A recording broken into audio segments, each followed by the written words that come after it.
Today, we are revisiting Aburi. We've had this session before, but there are some things I didn't share, like I said earlier. I think it's important to share some of those things today. Now, why are we discussing this? It's because, so I put out some videos last week. Of course, we put out videos every day on YouTube, Facebook, Twitter, different platforms, TikTok.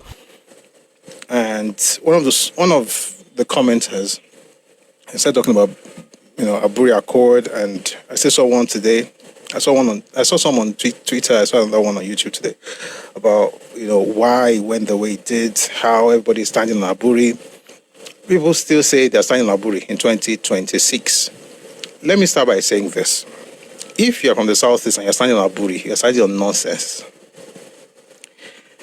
Jesus is the only solid drug that you should be standing on since 19 today, 1967. All of that ground is sinking sand, including Aburi. You cannot be standing on Aburi in 2026. It's actually very shallow. People think it's deep. It's nonsense. And I'll tell you why. Aburi was resolved. Some things came out of Aburi. People don't talk about it because they want to maintain we are the victim of Nigeria narrative. They want to maintain we are the victim of Nigeria narrative. So the whole thing about Aburi is usually not discussed because it doesn't help with that narrative. But I want also see some things, from different perspectives on that particular matter. Like I said, I don't usually talk about the Igbo perspective because we have been subjected to it willingly or unwillingly for the last 60 plus years. At this point, we have to wean people off of it like you win a baby off of breast milk. It's enough. Let's eat solid food by listening to other people. I mean, the milk we got is okay. Although, to be honest, the milk we've gotten all these years, now contaminated milk, is sour, it's deadly, it's terrible. So let's have something nutritious. Okay? Having said that, we might go back to the beginning just a bit so to understand exactly what happened. I'll be reading this book by Ojukwu, The Struggle for Secession. Right? That's by Ojukwu. He was the secretary to the government of the Eastern region. He worked with Ojukwu directly, and he wrote a lot about what happened in Aburi.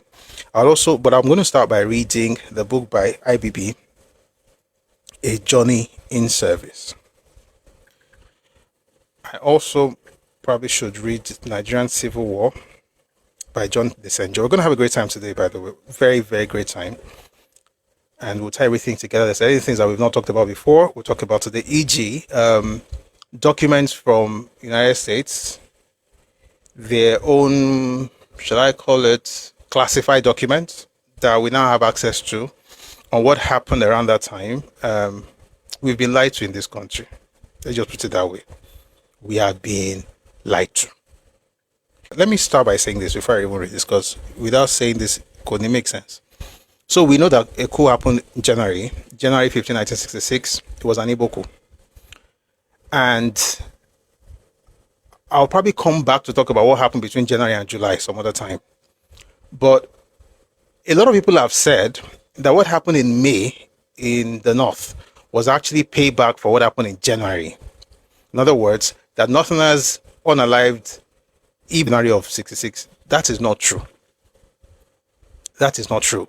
What happened in May was not retribution for what happened in January. It was actually retribution for what people did on their own between January and May.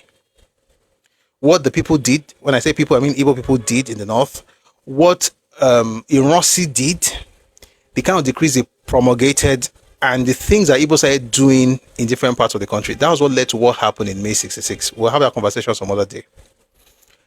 The payback for January was actually July. Again, I don't say these things to justify terrible things that happened to people. Nobody should die the way people died. It was terrible.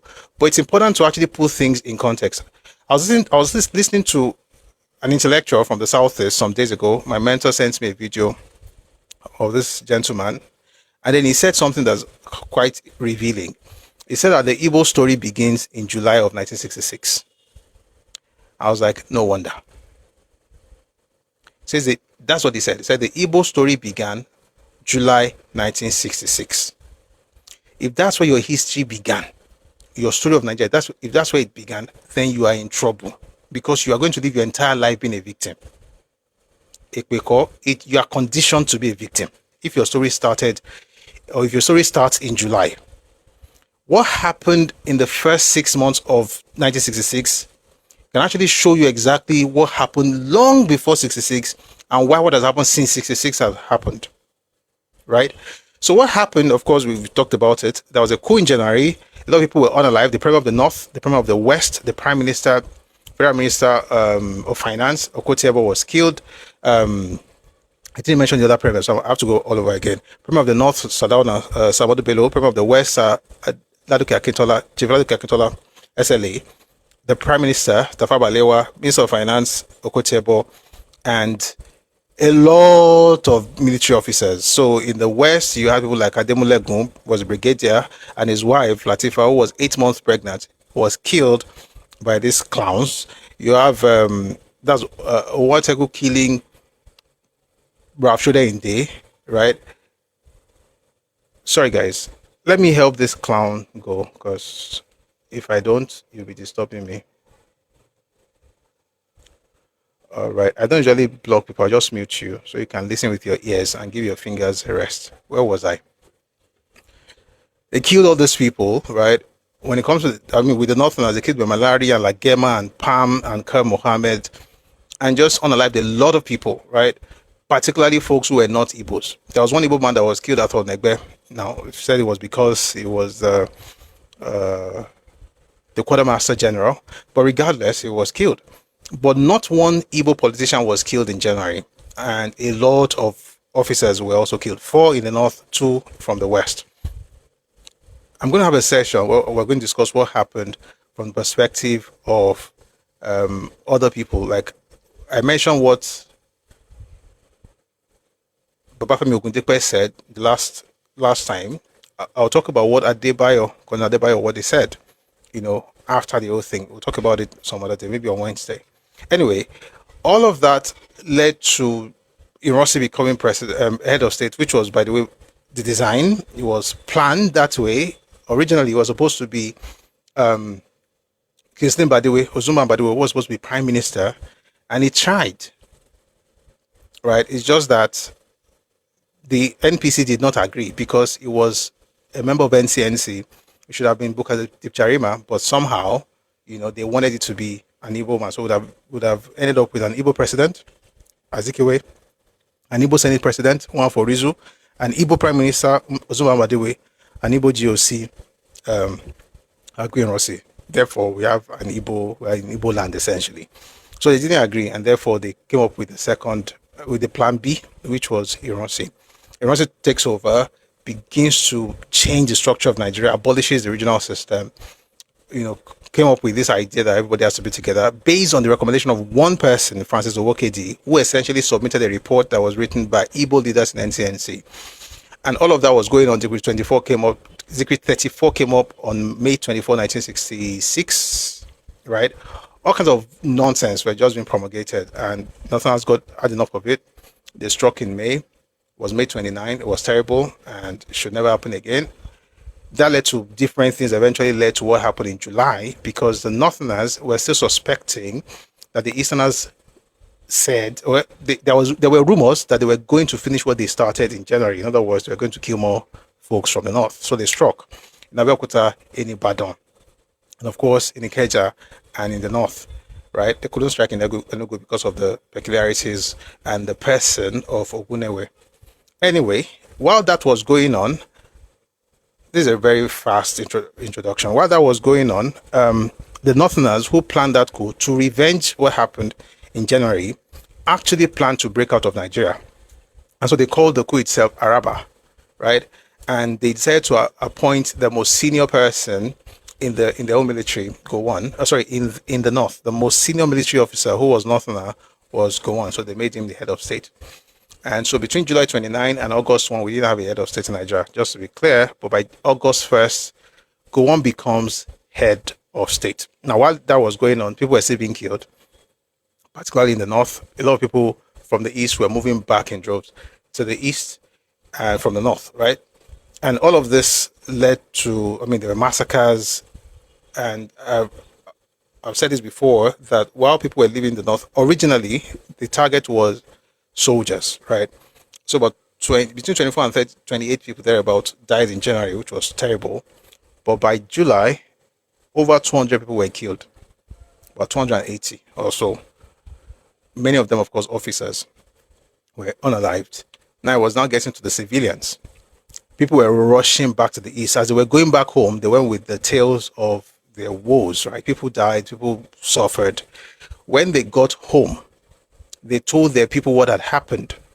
What Igbo people did in the east, after hearing the news of what happens to their people who were coming back from the north, Bolo was actually witnessed by certain foreigners, right? And they took the news, through them, the news got to Radio Cotonou in Benin Republic. So it was announced that, listen, a lot of people died. We've had sessions on this before, by the way. We read books. You find some of these accounts in the Nigerian Civil War by John Desenjo. You also find it in Crisis and Conflict in Nigeria by H.M. Green. So you also find the Sunset in Biafra by Elechi Amadi, how Northerners were killed and put in trains.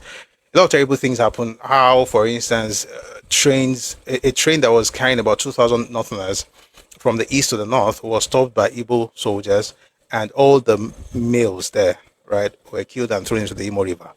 Right, a lot of terrible things happened. So when the news got to Benin Republic, they broadcast it on Radio Cotonou in French, of course. Folks in the north heard it, rebroadcast it in English language and in Hausa. The people heard what happened to their own people in the north. They now began to kill Igbos in the north, which was, again, none of these things justifies anything. It's just to say that this is what happened. Began to kill a lot of Easterners. By October, the Eastern region published a document called pogrom. The word pogrom came into the lexicon, into Nigerian lexicon, not because anybody called it a pogrom, but because the Eastern region called it a pogrom. Was it a pogrom? I don't believe it was a pogrom. I think it was a massacre. It was terrible. It was terrible killings, but it was not a pogrom, if you go by the definition of pogroms. But that's just my opinion. Anyway, the Eastern region published a pamphlet called Pogrom. And in that pamphlet, at the time, by the way, Ojukwu was the head of state. Ojukwu was the governor of the region. There was no Biafra at the time. Ojukwu was the one who put out that document, and he said 7,000 people died, in the north. Like 7,000 Igbo people died in the north, which was terrible, right? That was in October. Now, these things eventually led to, I've jumped some things actually. In September, I have to go back to August. In August 1st was when Yakubu Gowon became head of state, right?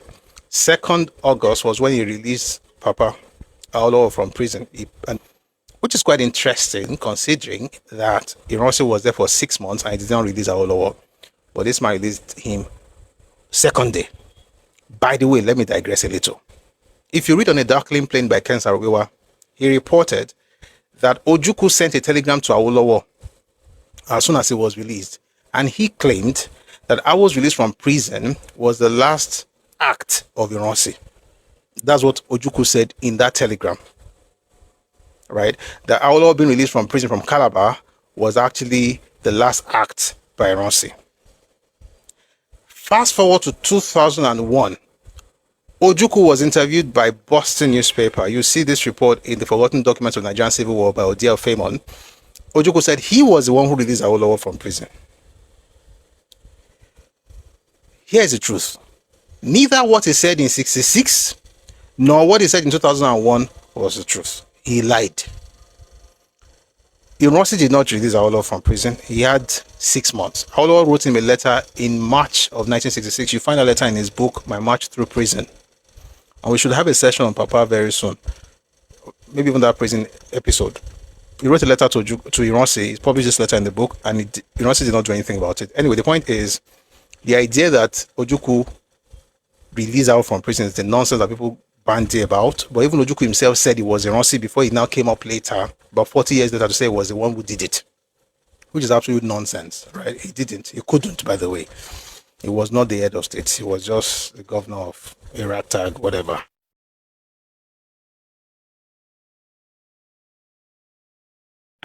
Ad hoc conference, right? That thought leaders from different regions gathered, in Lagos in September. rather than Ojukwu sending people to go for that conference, Ojukwu was bombing everywhere. Ojukwu bombed Ore Bridge, not in 67. That's not today's topic. I'm just giving you like an overview so you see where we're, so that by the time we get to Aburi, it will make sense. I don't like just jumping to topic. It doesn't make sense to me. I like context. Okay, maybe it's my training, but I'm sure you don't mind. Anyway, September, Ojukwu was bombing Ore Bridge in present-day Ondo State, far away from whatever he called his Biafra. And there was no Biafra by then, by the way. Biafra was not going to be declared until May 30, 1967. This was September 1966. They were going to have the meeting at a place called Federal Palace Hotel, in Lagos. And what Ojukwu did was to send his guys there. And so what did Ojukwu do? He sent his guys to bomb the venue of that meeting, of the ad hoc conference in Lagos. So they bombed that place. It was an Igbo man who bombed it. And to make matters worse, he was planning to do it again. So he went home, put certain things together. It was while he was trying to do it again that he himself was bombed. So that's his generational blessing. So they've been bombing since then. So he got bombed into pieces while he was trying to do it again. Yeah, but there was a vehicle that was discovered in front, and I think I should read this part, by the way, because I didn't read anything I've said so far, because we've had sessions here where we discussed it. If you don't believe any of those things, please go to our YouTube channel, and then you watch us read some of those documents. I'll just quickly read something. It was Agu. That's the name I'm trying to remember. Agu was the name of the person. Agu and Sons from Onitsha. They owned the tanker where they stored. That's actually, I don't have to read anymore. That's what I was trying to get. They loaded a tanker with explosives and they parked it somewhere. They repeated that same thing, of course, at Casino Hotel in Yaba. They did the same thing in Ikoyi, just unaliving people because they didn't like what was going on. I'll read something very quickly from Crisis and Conflict in Nigeria by H.M. Kirk Green, if you would oblige me. Okay, let me just go back to some of the things I've discussed already. I read only this book on that matter. Okay.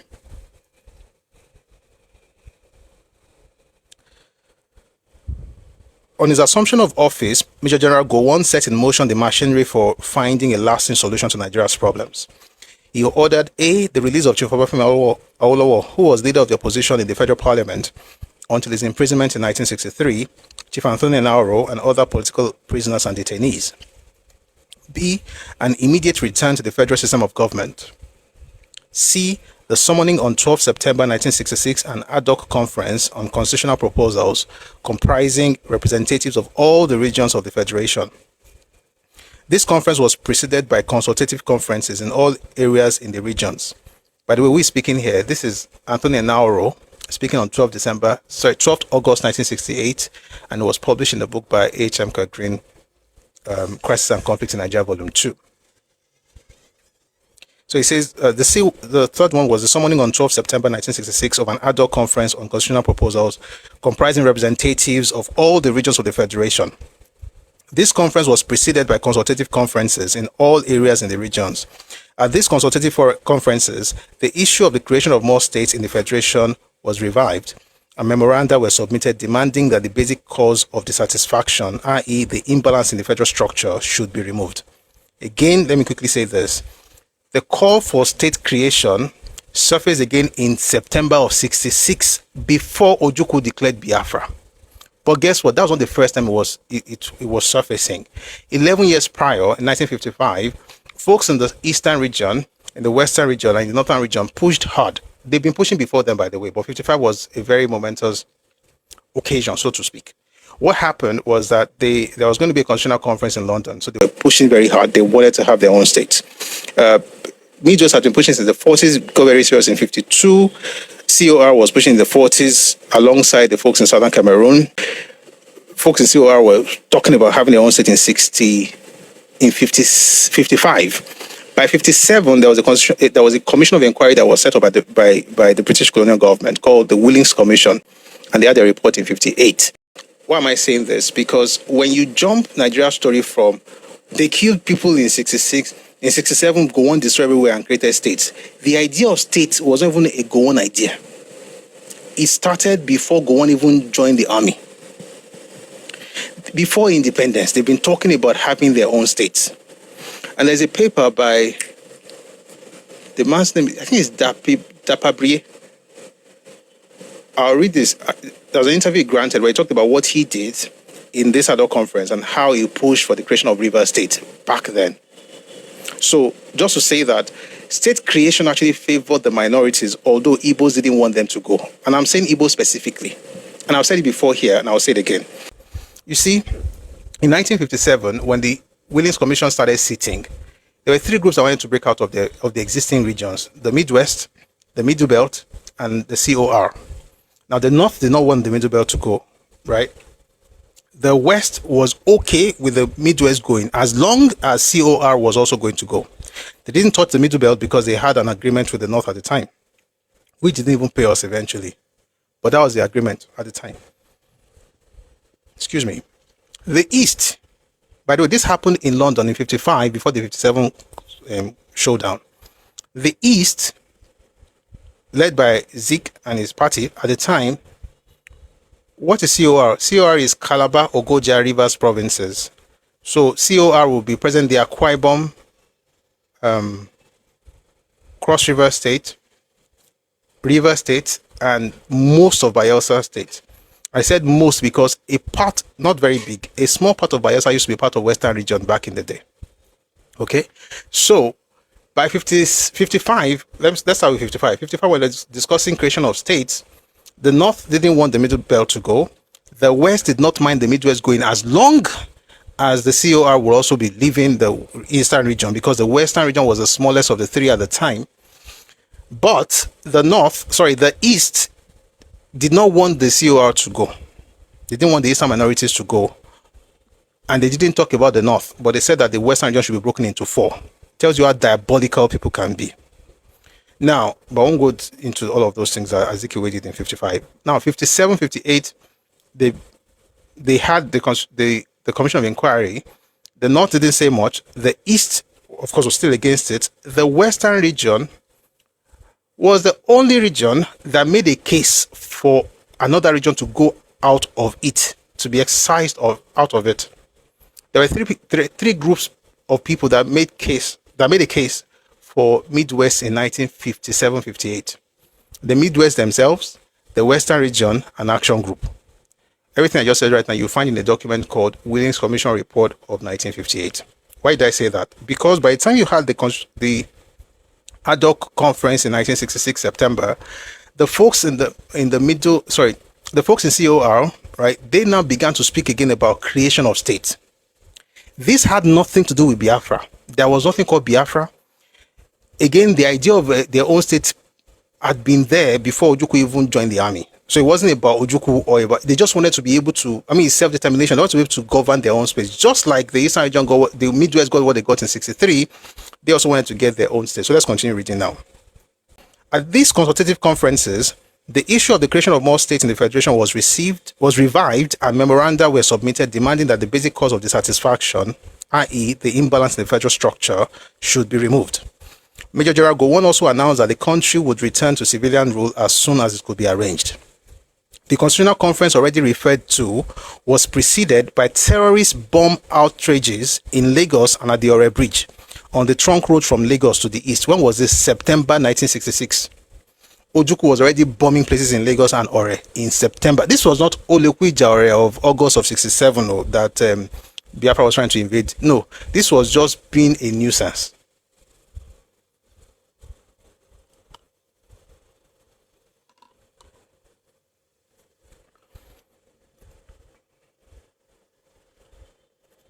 The Constitutional Conference already referred to was preceded by terrorist bomb outrages in Lagos and at the Ore Bridge on the trunk road from Lagos to the east, organized by Ojukwu's administration. Plans for large-scale sabotage in several parts of the country were uncovered. Some senior Igbo officials under the direction of Ojukwu's government were actually arrested in the process of blowing up the railway and road bridges in Kaduna, the Kaduna Stadium, waterworks, post offices, and powerhouses. Quantities of explosives were discovered and impounded by police in Kaduna, Kano, and Jos. In the midst of all this, Mr. Ojukwu continued recklessly to inflame passions. His radio was preaching hate, defiance, and revenge, and all Igbos were being publicly called back to the east because, as he alleged, they were not safe elsewhere in the country. By the way, he was also sending people out of the east. And he did that particularly because he was trying to create space for the people that were returning. But it wasn't very smart because people that were returning were more than people that were leaving. Let's continue. His radio, that's Radio Biafra, his radio was preaching, in the midst of all this, Mr. Ojukwu continued recklessly to inflame passions. His radio was preaching hate, defiance, and revenge. And all Igbos were being publicly called back to the east because, as he alleged, they were not safe elsewhere in the country. A few heeded the official call, but most were pressured by threatening telegrams in the east to return home. Towards the end of September 1966, Constitutional Conference, which Major General Gowon had set up, had made good progress, justifying his hopes for an early return to civilian rule. Unfortunately, the work of the committee was rudely interrupted by the outbreak of disturbances late in September 1966. At this time, Nigerians of northern origin living in the former eastern region were attacked by Igbos. Many of them were killed, others maimed and injured. This was between 20th September and 28th September 1966. The attacks on northerners took place in Port Harcourt, Abakaliki, Oji River, and Onitsha. By the way, if you read The Nigerian Civil War by John Desenjo, you have more details of the attacks and some other parts of this book as well, what really happened, but it's not to this topic. But a lot of Northerners were killed, and just explains why what happened in September happened. News of these attacks were first broadcast over Radio Cotonou in Dahomey and other foreign radio stations, and subsequently over Radio Kaduna. Northerners in Igbo land fled back to the north. Many of those who tried to escape were collected, massacred, and dumped into Imo River by Igbo assailants. The Northerners retaliated by attacking Igbos living in the north. The riots of 29th September and the resulting death toll might have been avoided if Ojukwu and his group had recognized 29th July 1966 as the antithesis of 15th January. In other words, what happened in 29th July was a retribution for what happened in 15th January. In other words, you killed people. 15th January was an Igbo coup, through and through. 29th July was a northern coup, through and through. Here's the funny thing in Nigeria. I've never seen a northerner cry about the fact that 29th July coup was a northern coup. It's only the ones in January that always throwing tantrums. It was an Igbo coup. Okay? So, Anthony Naro is saying here that all that happened on September would have been avoided if Ojukwu and his group had recognized that 29th July 1966 was the antithesis of 15th January and genuinely sought a basis for saving the country. On the contrary, they were full of threats and revenge, and rumors set several dates for it. A bomb incident in Lagos in mid-September 1966, in which an Igbo official tried to blow up public buildings, designed to prevent the meeting of the Constitutional Conference called by General Gowon, confirmed such fears. Such an explosive atmosphere could only produce further tragedy. It has since become clear that Ojukwu deliberately provoked this tragic chain of events in order to justify his plot to pull the former Eastern region out of Nigeria. So he went on to talk about, the meetings. He also mentioned what Papa did, and I think I should read that because posterity will judge Papa kindly. He's even judging him kindly, thank God. Let me read this to you in a vacuum. This description of the sequence of events is not an attempt to excuse the death tolls of... I'll tell that again. This description of the sequence of events is not an attempt to excuse the death toll of Igbos in the north or Northerners in Igbo land during the tragic riots at the end of September. The federal government and the then Northern Regional Government publicly condemned the killings and acted decisively to stop them, while Ojukwu offered no regrets. In other words, even way back in 66, the federal government was saying sorry about what happened in the east. The Northern Regional Government was saying sorry about what happened in the north. Ojukwu did not tell anybody sorry for what happened to others in his region because they are victims. Let's continue. I mean, they were victims, to be clear, but they were not the only victims. They were also aggressors. So it says here, this description of the sequence of events is not an attempt to excuse the death toll of Igbos in the north or Northerners in Igbo land during the tragic riots at the end of September. The federal government and the then Northern Region government publicly condemned the killings and acted decisively to stop them, while Ojukwu offered no regrets. Indeed, in his impromptu address to the Constitutional Conference on 3rd October 66, General Gowon said, "Gentlemen, I will tell you this. Certainly there has been a damage. I think that is what we never seem to admit when there is something like that. There is a damage and I am very, very sorry about it. I regret it and I am doing everything I can. As I said, for God's sake, don't lose hope. If we are alive and if we are determined, we can get this country." I'll take that again, excuse me. "If we are alive and if we are determined, we can get this country back to its proper shape. I am determined to do that even if it means my life. I give you my word for it. To our Eastern friends, for God's sake, please don't lose hope. Let us try and see what we can do to mend what has happened. Give me a chance and I am quite convinced I will be able to do something very shortly." When was this?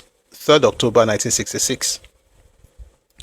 It is regrettable that the rebel regime has viciously exploited this tragedy in their propaganda while conveniently ignoring killings of other Nigerians in Igbo land. From the tragic events of 1966, all sections of Nigeria have learned their lessons. There is no reason why the pattern should be repeated, given the will to overcome them. Nigerians must forgive one another, even if all sections of the country which suffered in one way or another from these events cannot forget. It is necessary it is necessary at this stage to recall the long history of efforts at conciliation from October 1966 to May 1967. The decision of the federal military government, even when there was no military capacity in the East, to refrain from action against illegal actions and defiance of federal government by Mr. Ojukwu illustrates clearly the conciliatory approach of the federal military government. In spite of the following outrageous acts directed by Mr. Ojukwu, the federal government continued its efforts to persuade the East to reason and cooperate. The seizure within the region of more than 1/3 of the rolling stock of the Nigerian Railway, including 800 wagons and 115 oil tankers. This is what Ojukwu was doing. This was before Aburi. Apart from the fact that he bombed Federal Palace Hotel in Lagos, he bombed Ore. All of this in 66. This was before Aburi. The denial of port facilities to export from Northern Region, persistent obstruction of the movements to the north of oil products from the refinery owned by all the governments in Nigeria, including that of the Northern Region, the seizure of property belonging to a foreign government, the neighboring Republic of Chad, the seizure of large-borne traffic on the international waterway of the River Niger bound for the friendly republics of Niger and Cameroon, the expulsion since October 66 of all non-Easterners from the East. If you want to know exactly how this thing played out, please read Ojukwu's Rebellion and World Opinion by Neighbor Graham Douglas. You will see how interesting that took place. All these outrageous acts were overlooked by the federal government in the belief that time was needed for Mr. Ojukwu and his group to come around to discuss how best to restore the country to normal conditions. Again, after the Aburi conference held in Ghana in January 67, a decree number 8 was introduced which completely decentralized the country even beyond the original demands of Mr. Ojukwu and beyond the provisions of the Nigerian Federal Constitution. The decree was unacceptable to Ojukwu because it contained a clause which provided against secession. Now we are going to get into what happened in 67 January. We're coming back to this book. Let's go to when I get there, I'll let you know which one. Let's go to Johnny in Service by IBB. The country was locked in a national stalemate until Lieutenant General Joseph Arthur Ankara, who had become Ghana's head of state after the overthrow of Kwame Nkrumah, stepped in by suggesting a neutral and safe venue for an actual reconciliation conference between Ojukwu and the federal government. In other words, there's another book I should have read, but I'm not going to read it now. Gowon, the biography of a soldier statesman, talked about all the meetings they were having, and Ojukwu just decided not to attend.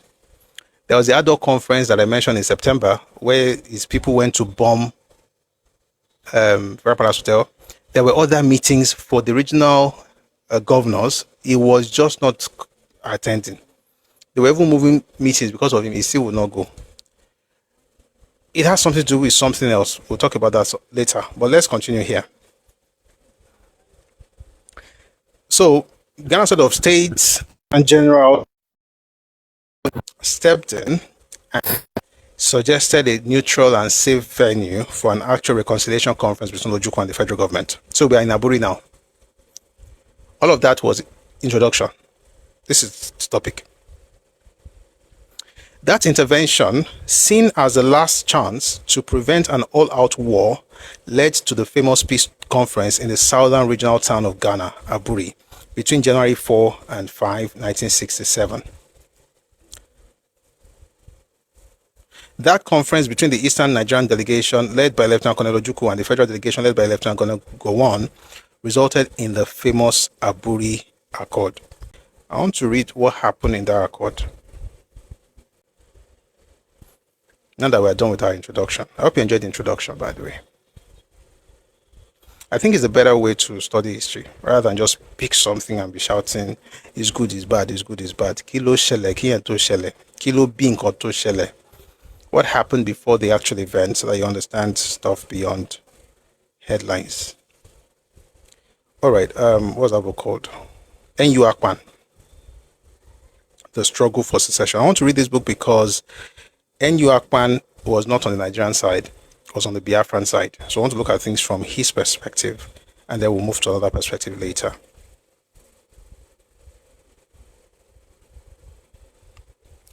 With the failure of the ad hoc constitutional conference, I'm reading The Struggle for Secession by N.U. Akpan. N.U. Akpan was the secretary to the government of the Eastern region, and he worked with Ojukwu. With the failure of the ad hoc constitutional conference and its eventual indefinite suspension, the prospects of peace and unity for Nigeria seriously deteriorated.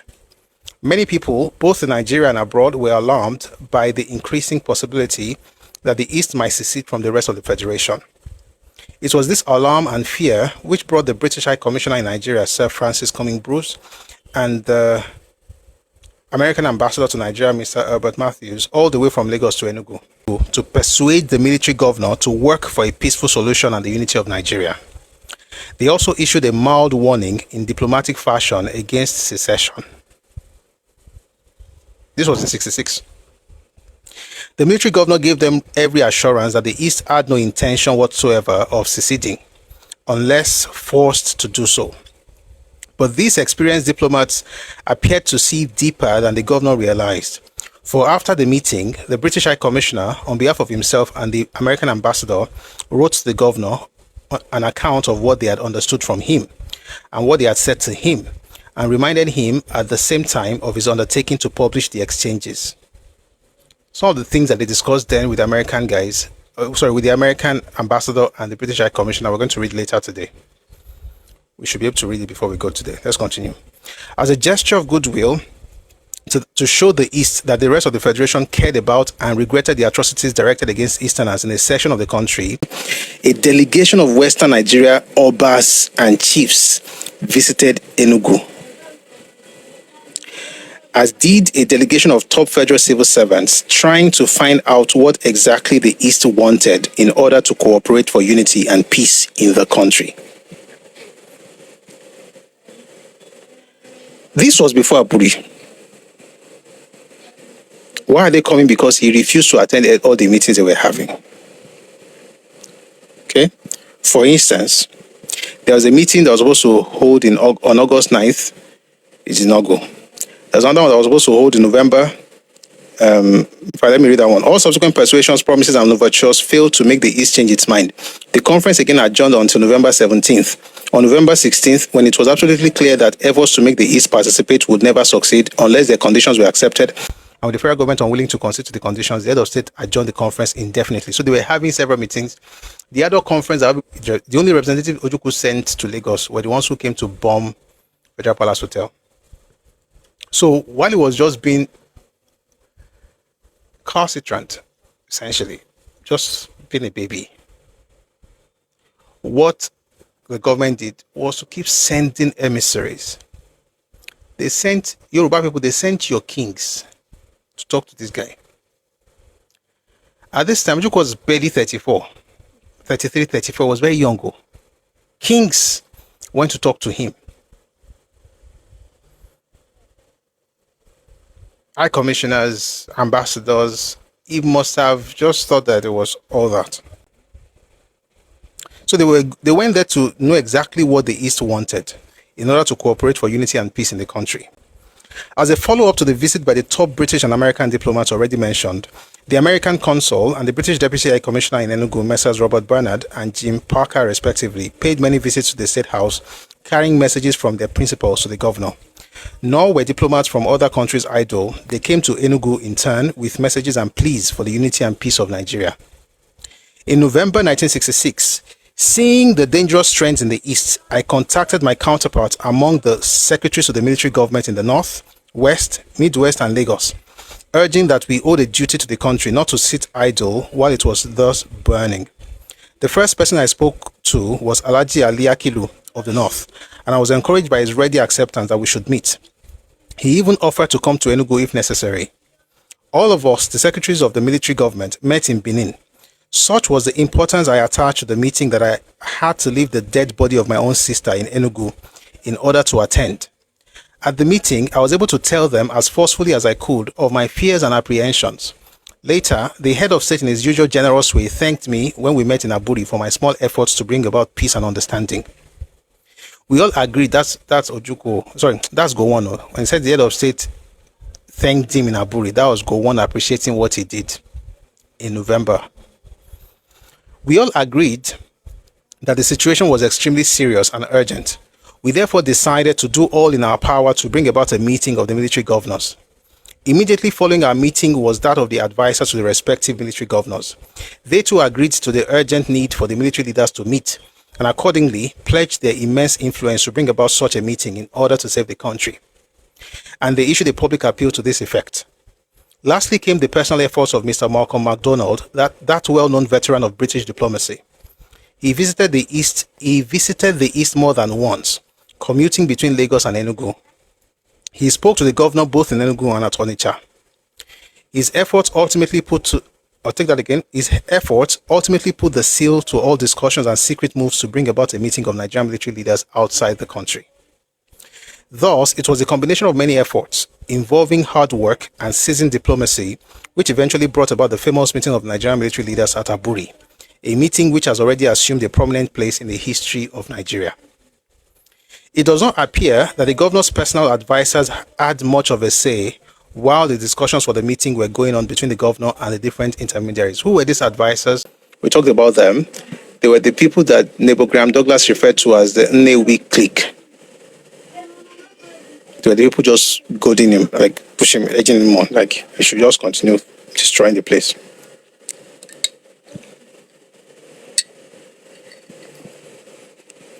Let's continue. It does not appear, I'm still reading N.U. Akwan's book, The Struggle for Secession.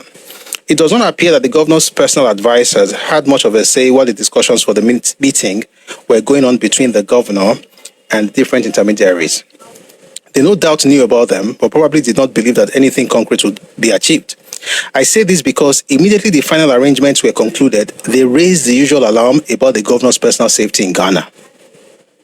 His Nigerian enemies could quite easily arrange to kill or kidnap him there, they pointed out, mentioning the presence of many Hausas in Ghana, and Hausas, of course, were resolute enemies, quote-unquote, of Easterners and their leaders. In other words, when Ojukwu was about to go, his Nnewi clique were like, they're going to kill him in Ghana, because Hausas have many in Ghana. They hate Igbos. This hate nonsense you hear these days, they've been saying it for a long time. Let's continue.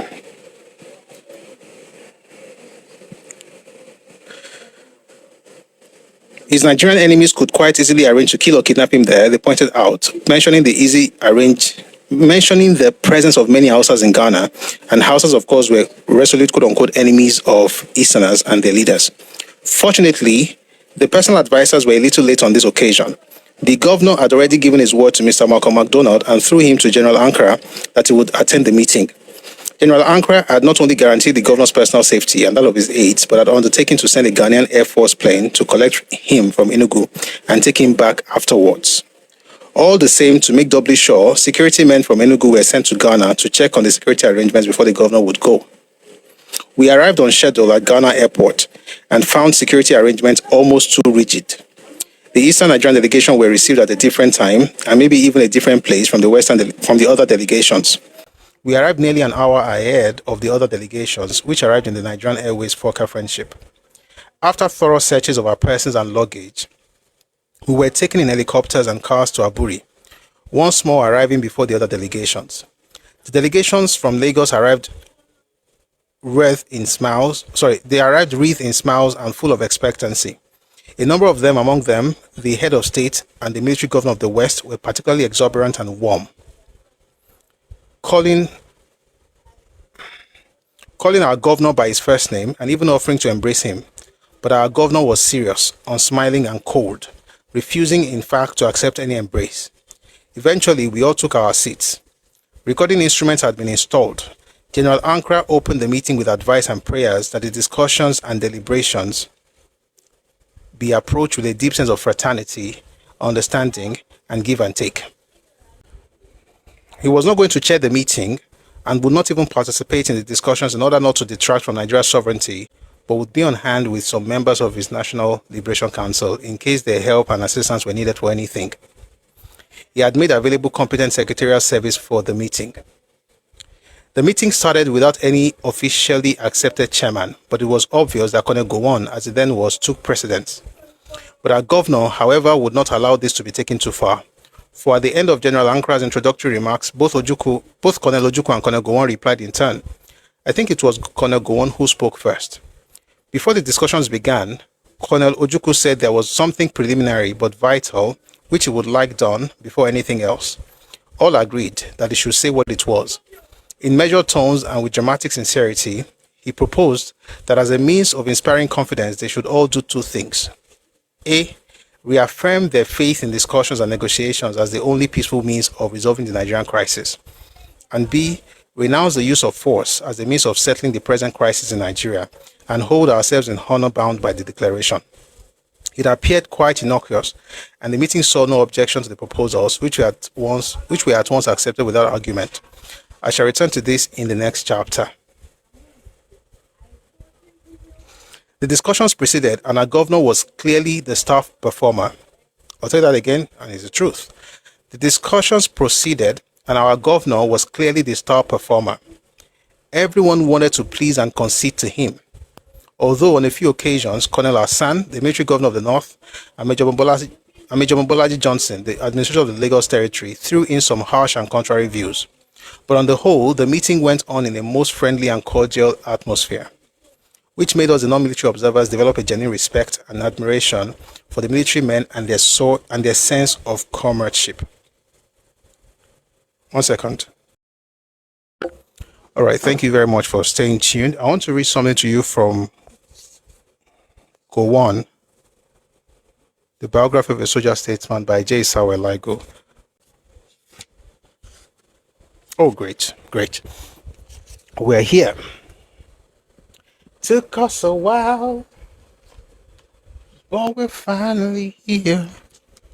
So we're here. So I'm going to be reading Gowon, the biography of a soldier statesman by J. Samuel Ligo. So I'm going to read some of the things that also confirm the things that we saw in the book by Enu Akpan.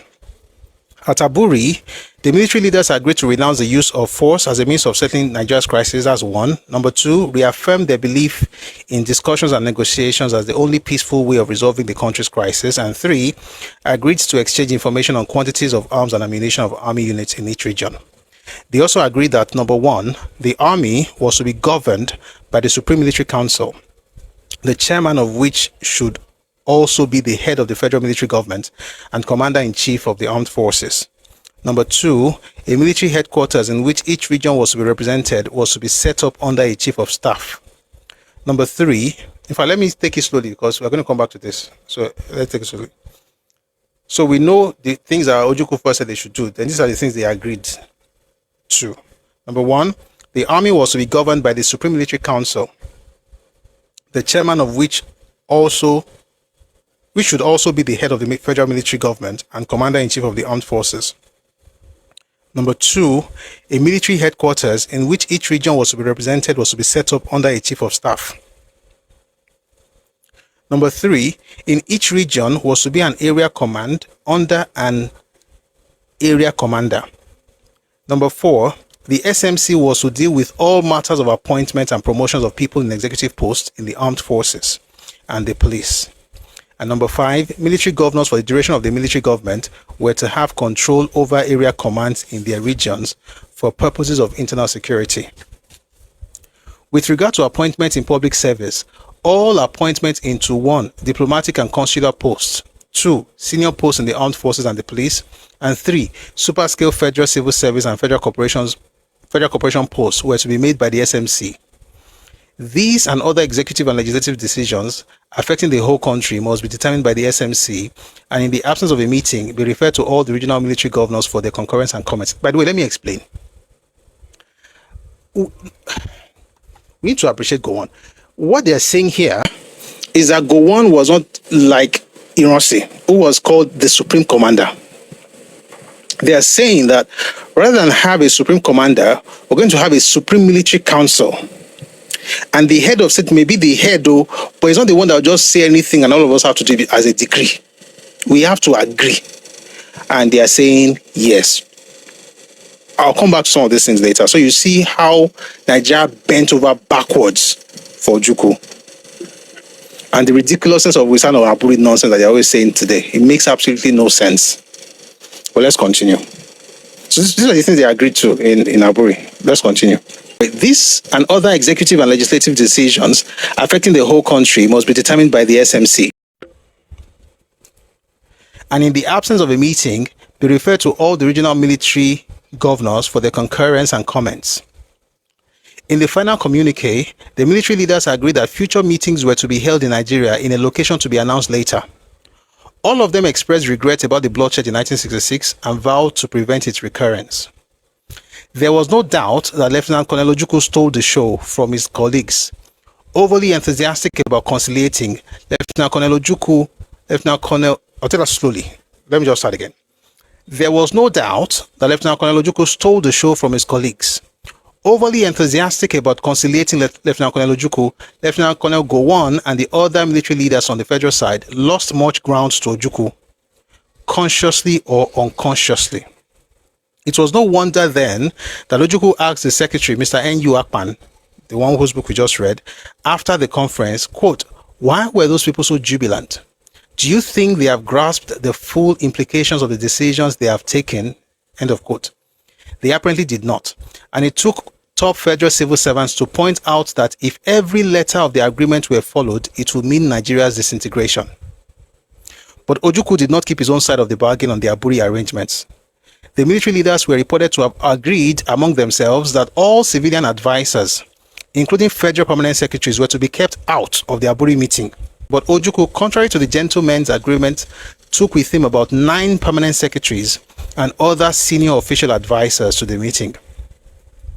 A federal permanent secretary, Mr. Edwin Ogbu, who had visited Accra on official business, had reported to Gowon that some permanent secretaries and advisors from the eastern region had arrived at Accra a day or 2 before the conference.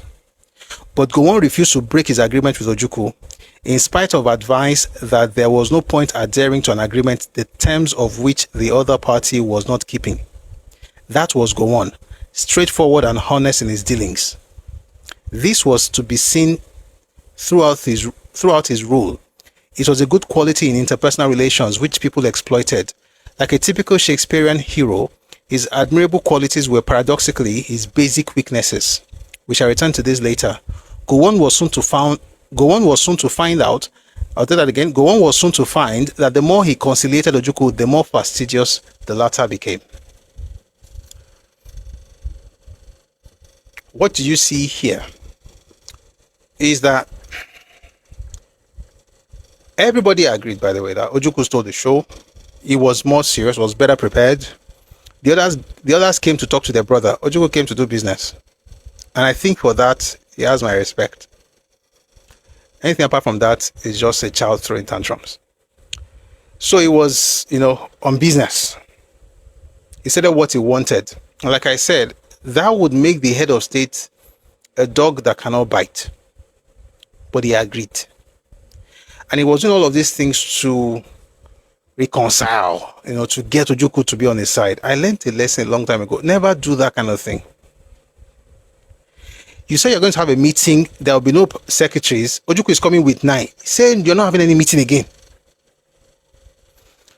See, our leaders actually caused this trouble that we're facing in Nigeria.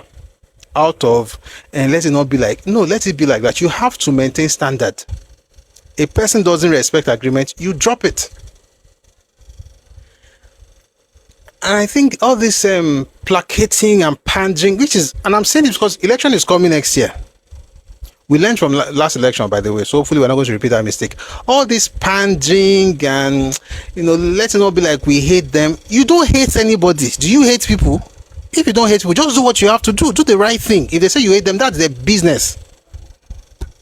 They should not have had this meeting, by the way. Ojukwu went with people that were not supposed to be there. Ojukwu was asking for things. They were just giving him everything because they were trying to please him. Don't try that pandering nonsense. It doesn't really make... Let me tell you something. No matter how much you pander, the person you're pandering to will still not appreciate it. Question: did they appreciate what happened in Aburi today? No. This is the agreement. You don't agree, or you do something against what we've agreed on, it's over. We have another agreement, and if you make any mistake, we'll stop again. And by the way, you know what they said? General Ankara said from N.U. Akpan's book that they took nothing, they gave all. That's not negotiation.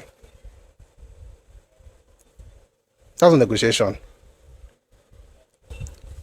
Let's go on. So we're going to finish. Then we'll go back to N.U. Akpan.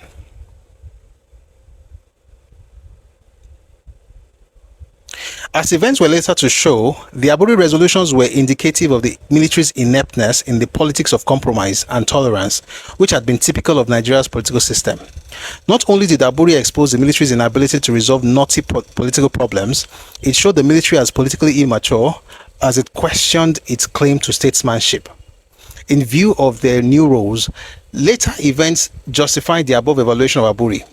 The Aburi resolutions were interpreted in various forms. To Ojukwu, it meant extreme decentralization, which should give the Eastern region full control over its affairs, a quasi-sovereign state, sharing some essential services with other units in the Federation. Though Ojukwu thought he had outsmarted Gowon at Aburi, he was reportedly surprised when on his arrival at Enugu Airport, one of his advisors said, "But you have not brought us full independence or sovereignty." Centrifugal pulls in the eastern region increased, and Ojukwu was certainly under pressure from his advisors to pull out of the Federation. In no time, he accused the federal government of unwillingness to implement the Aburi resolutions. On the other hand, Gowon saw the Aburi resolutions differently. In his address to the diplomatic corps on 1st March 1967, he said, "We agreed to return to the constitutional position from January 17, 1966. Thus, any powers which were taken away from the regions after January 17 were restored to them. In this context, we agreed that the Supreme Military Council should be given powers to deal with all matters of national importance affecting the whole country. I emphasize that it was never the intention that any military governor should have the power to veto decisions taken by the Supreme Military Council. This, as a matter of fact, is one of the major points of disagreement which has held up the draft decree on the Constitution." What is this saying here? So this is what we're going to be going back and forth, okay? Back and forth. So we read some things that will go to N.U. Akpan, but let me quickly explain what he said here. See, what Gowon is saying is that we're going to go back to what the government was like in January, but unlike in Rossi, I'm not going to be the supreme commander. We are all going to decide together as military heads. So the head of state and the military governor. So you had, at the time, there were 4 military governors, right? There were 3, but there was 1 in Lagos, right? But there were 3. There were 4 actually, and then 1 in Lagos, making 5, and then the head of state. So you would have the 4 regional governors would be the one in the north, Asan Katsina, in the west, the East and then the Midwest. So the idea basically was that whatever decision had to be made for the country would not just be somebody sitting down as supreme commander like Ironsi and declaring stuff. So what he thought, or what he interpreted the whole conversation as, is the fact that we're going to go back to what we were before, but it's not like we're going to have one region deciding what they want to do and say they have autonomy, which makes absolutely no sense, to be clear, because there's no way you're running a military government, and you have autonomy. Have you ever heard of it? Please, we read, but we have not read everything in this world. Please, if you know any example, please let me know. I would like to study that example where you have a military government, but the constituent units have autonomy and they can break out and do whatever they want to do at any point in time. Why is it military? Where's the hierarchy? Where is the chain of command coming from? If you have a high authority, why would everything begin and end in the region? So Ojukwu was telling everybody that they had gotten out of it, but the elders, is caucus in the East, were like, but you did not get us. Let me read what he said in this book. He said, but you have not brought us full independence or sovereignty. Now let's go back to Enyo Akpan's book, because that statement is also in Enyo Akpan's book, The Struggle for Secession.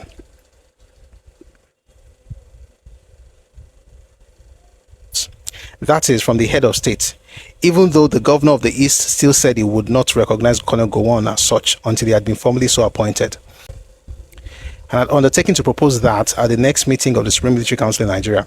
A carefully drafted communique had been issued in Ghana, and the governor expected to receive praise and commendations from his mentors at home. Unfortunately, this he was not to have, for on arrival at Enugu Airport, all he heard from his arch-advisor was, "Thank God you have come back alive. That is all that matters." I was close by and immediately asked if he had not heard all the governor had achieved at Aburi. A direct telephone or wireless link had been installed between Enugu and Ghana, and the governor had been informing them of what was happening at the conference. "But you have not brought us full independence or sovereignty," was the reply I received. In other words, even when they were going for Aburi in January 4 and 5, 1967, what Ojukwu's advisors wanted was a separate nation. That had nothing to do with restructuring Nigeria or the Aburi. That's not what they wanted. They wanted to break the nation apart even back then. The governor was surprised and peeved. He drove home to the State House accompanied by those who had come to receive him at the airport. There he briefed them fully on the decisions taken, after which he was probably advised to inform the public contrary to the understanding reached in Aburi, namely that the first statement on the outcome of Aburi should come from Lagos. Thus, soon after our arrival back home, the governor called a press conference because it has come, quote unquote, to his notice, because it has come to my notice that the public is anxious to have more details of decisions taken, and his hurry to make the statement was caused by the misgivings which I understand are prevalent in the region as a result. He went on, I recall that just before my departure, when the public did not even know that our meeting was so close, students and other groups of individuals issued resolutions advising me against attending any meetings with my counterparts. The governor then analyzed the implications of the Aburi decision, stressing that the regions would henceforth pull further apart than before. The army had been regionalized and so on and so forth. This alerted and annoyed Lagos. Lagos was the capital at the time. This alerted and annoyed Lagos and all the other participants at the conference. They awoke to the fact that they might have been hoodwinked, and were annoyed that the understanding that the first statement should emanate from Lagos should have been disregarded by Colonel Ojukwu without even the courtesy of prior information to the rest. What are they saying here? They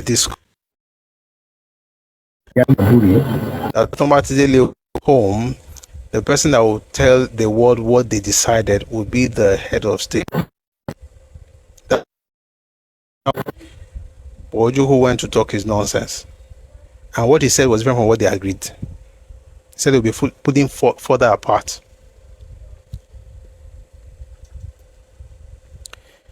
There was much wrangling between Colonel Gowon and Colonel Ojukwu over the phone on the matter. The harm had been done. The cat was out of the bag.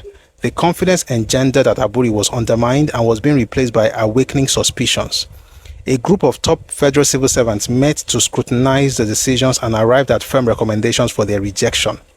The storm began to gather, turbulent and fast.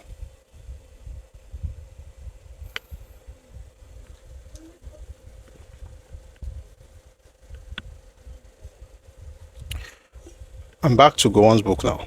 Gowon accused Lieutenant Colonel Ojukwu of having interpreted his gesture of unity and good faith as meaning that all current senior appointment and posting be made by the Supreme Military Council. Such a decision, Gowon explained, could only lead to administrative chaos. He said that the thinking here was in respect to posts such as permanent secretaries and principal representatives abroad. Ojukwu denied having suggested cancelling the appointment of existing civil servants.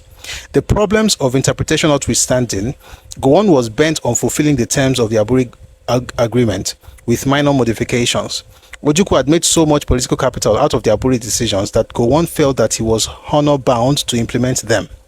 Slogans of "On Aburi we stand" filled the air and pages of newspapers.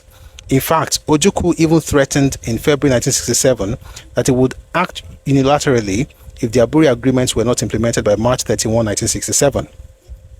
Gramophone records of the proceedings of the Aburi meeting were pressed and sold freely. Similarly, the radio station in Enugu serialized tapes of such proceedings. Driven to the wall, Gowon ordered the publication of the proceedings in the national dailies. In other words, everything they discussed in that meeting, Ojukwu put it on radio and they were saying it on cassettes or gramophone records. So Gowon had to eventually release it in the dailies. That's why when you hear people say things like nobody knows what Aburi Accord looked like, it's a lie. Everybody that lived around that time, they knew. And thankfully, they also wrote it in these books. So it gives us an idea how Ojukwu was moving after the return. He was shouting "On Aburi we stand," but he was doing things contrary to the spirit of Aburi. Then he said he had a different understanding of Aburi. Let's go back to Enyu Akpan.